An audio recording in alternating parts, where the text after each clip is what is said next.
What's up, Chuckers? Techie Sean here, back in the studio after our Wimbledon trip. Excited to bring you the Served 5-Setter, your weekly roundup of all things racket sports, 5 stories in 10 minutes or less. But before we get into it, please hit subscribe on YouTube and give us a follow on your favorite podcast platform so you can stay up on all things served. We really appreciate the love and support.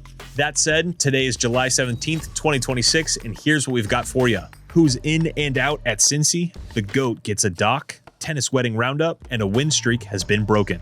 But first, set number 1 starts with the scoreboard behind the scoreboard, viewership ratings. The women's final was an all-Czech affair, Linda Noskova against Karolina Muchova. The final averaged 1.9 million viewers on ESPN, making this the network's most-watched women's Wimbledon final ever. That is a 48% jump over last year's 57-minute final between Iga Swiatek and Amanda Anisimova. On the men's side, Jannik Sinner beat Alexander Zverev in 4 sets for his 5th Grand Slam title. That final drew 2.4 million viewers, down 16% from last year's Sinner-Alcaraz showdown. But zooming out, this was ESPN's second most viewed Wimbledon on record, up 18% year over year, averaging 853,000 viewers a day.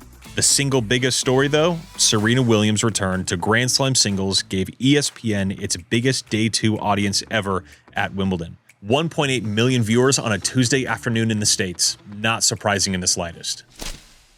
On to set number 2, where the 2026 Cincinnati Open entry list just went public. Here are the notable names on and off the entry list. Starting off with the bad news, Emma Raducanu and Jack Draper are not on the direct entry list this year.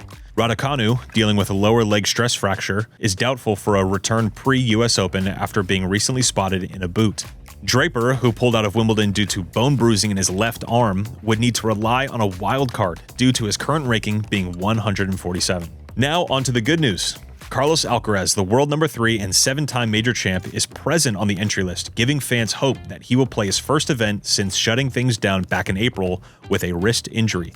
Good news was delivered this week from a Spanish publication that reported that Alcaraz is cleared to play. Carlitos has yet to personally confirm his plans, but things are looking better than they did a week ago. Also on the entry list is Holger Rune. The former world number 4 has been out since October with a ruptured Achilles. His initial return announcement came earlier this year when he planned to return before the French Open at Hamburg, which didn't end up happening. Now, he is planning on playing the American hardcourt swing after appearing on the Cincinnati entry list and telling fans on social media he is planning to play at the US Open. Not to mention, he will be swinging a new racket after announcing he has joined the Wilson team with the launch of their new racket, the Defier. The same racket that our very own Andy Roddick took for a test swing. If you haven't seen that video yet, check it out. The link is in the description.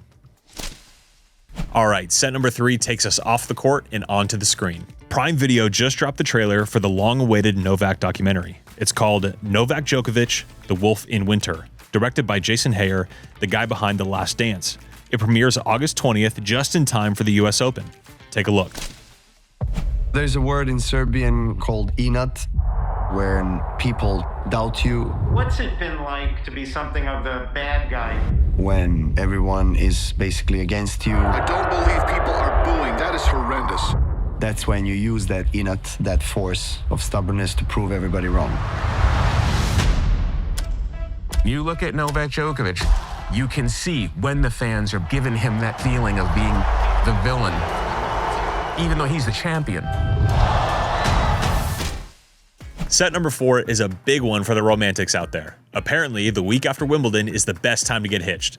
Here's your tennis wedding roundup. To kick it off, Katie Boulter and Alex de Minaur tied the knot on Sunday, July 12th, the same day as the Wimbledon men's final, in a quiet little church ceremony near Katie's family home in Leicestershire. Then, 3 days later on Wednesday, Tommy Paul married Paige Lorenz in an outdoor ceremony in New York. As of this recording, photos from the wedding have not been released. But what we do have is a video of Tommy and his groomsmen featuring Taylor Fritz, Francis Tiafoe, and Riley Opelka playing tennis roulette. And finally, Daria Kasatkina married Natalia Zabiako, a former Olympic silver medalist in figure skating, in a seaside ceremony in Greece. Many WTA players were in attendance, including world number 5, Mira Andreeva.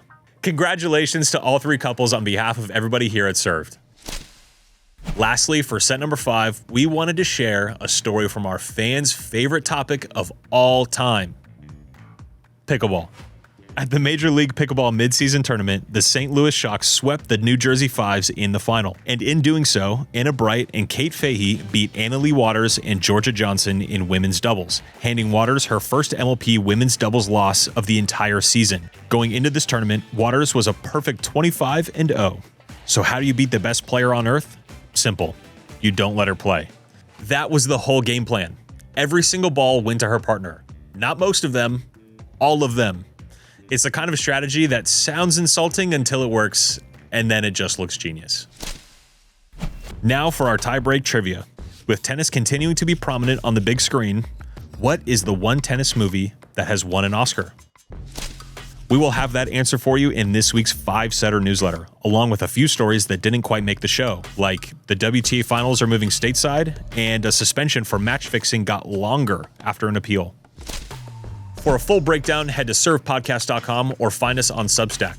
Remember to hit subscribe on YouTube or follow us on your favorite podcast platform. We will see you all next week.